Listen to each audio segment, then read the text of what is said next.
my! I wasn't expecting company. The workshop is such a mess. How embarrassing. Oh, Ah! It's a giant robot! Oh, wait. You're tiny. Medic! Better get that stretcher out here. Hey, welcome to the Mimiron Ulduar boss guide. In this video, we'll discuss the normal mode versions of the fight. Let's get into it.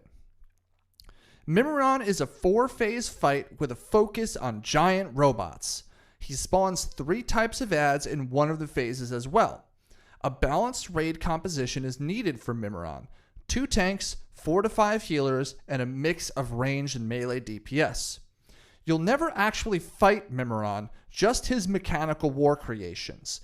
Each phase has a completely different set of abilities, so instead of doing them all, we'll do each phase separately. Phase 1 is the Leviathan Mark II. This is a tank. It's on the ground and it does tank things, like dropping proximity mines. 8 to 10 mines dropped around the Mark II, and after a short time will arm and explode if a player walks over them for 12,000 damage. Napalm Shell is a range attack that deals 10,000 fire damage and places a dot that does 6,000 damage every second for 8 seconds. This will always look at ranged first. Plasma Blast is your tank buster ability, dealing 30,000 irresistible fire damage to the tank. Pop a cooldown for this. And finally, Shock Blast. Like Overload on Iron Council, this inflicts 100,000 nature damage to all enemies within 15 yards of him. This will happen shortly after a Plasma Blast. This phase is straightforward, and if you're melee, don't panic. Ranged, spread out around the room and assign healers to quadrants. Big heals on the tank for this phase, and when the boss casts Shock Blast, do not run over mines on the way out. This is an endurance fight. Causing healers to have to heal you up in phase 1 for avoidable damage is a big no-no. Look where you're going and pay attention. Now, phase 2, the VX-001.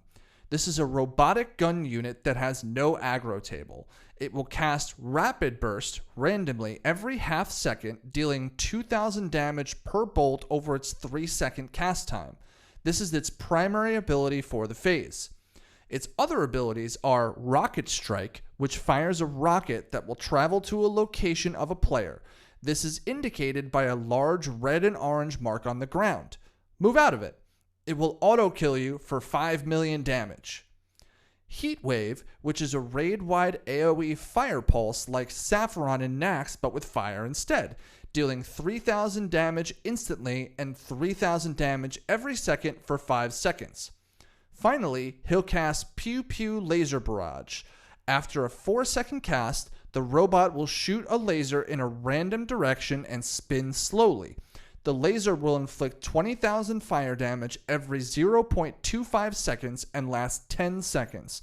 Watch where he's looking and move. This is another instant kill ability. Similar to phase 1, have your raids spread out around the room and keep your healers nearby. This phase is a healing and execution check. Move out of laser barrage, move out of the rocket strikes, and heal through the massive raid damage. Phase 3, the Aerial Command Unit. This kinda looks like a head with a helicopter blade on top of it. I guess I'll let it slide for now. This flying mob requires a ranged tank. We used a hunter to tank the aerial unit, and tanks below picked up the adds. During this phase, the aerial bot will cast Plasma Blast at its primary target, dealing 15,000 spellfire damage. It will also spawn 3 different types of adds: assault bots, bomb bots, and junk bots. Junk bots are, as they say, junk. They don't do anything special except annoy your healers. Pick them up and AoE them down. Bomb bots are dangerous. Range should target these and kill these off immediately before they kill a raid member. They will explode on death, dealing 10,000 damage. Assault bots must be tanked and cast Magnetic Field on their target, locking the tank in place and causing them to take 30% increased damage for 6 seconds. When killed, they will drop a magnetic core, which, when used underneath the aerial unit, will bring it down to the ground and stun it and increase the damage taken by 50% for a few seconds. This is a fairly straightforward phase. Make sure you have a ranged tank, pick up the adds, and DPS the head. Oh, what is this? Is that Voltron?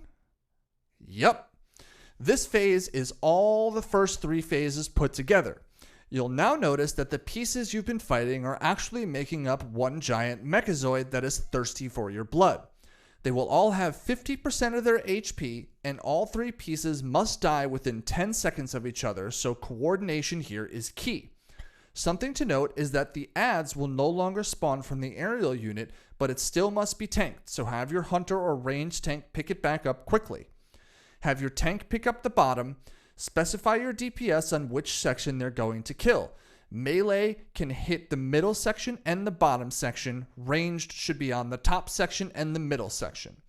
This is a good time to lust and go nuts. Melee will still need to watch for mines and run out for Shock Blast. He will still cast Rocket Strikes and Laser Barrage, and the head is still attacking its primary aggro target.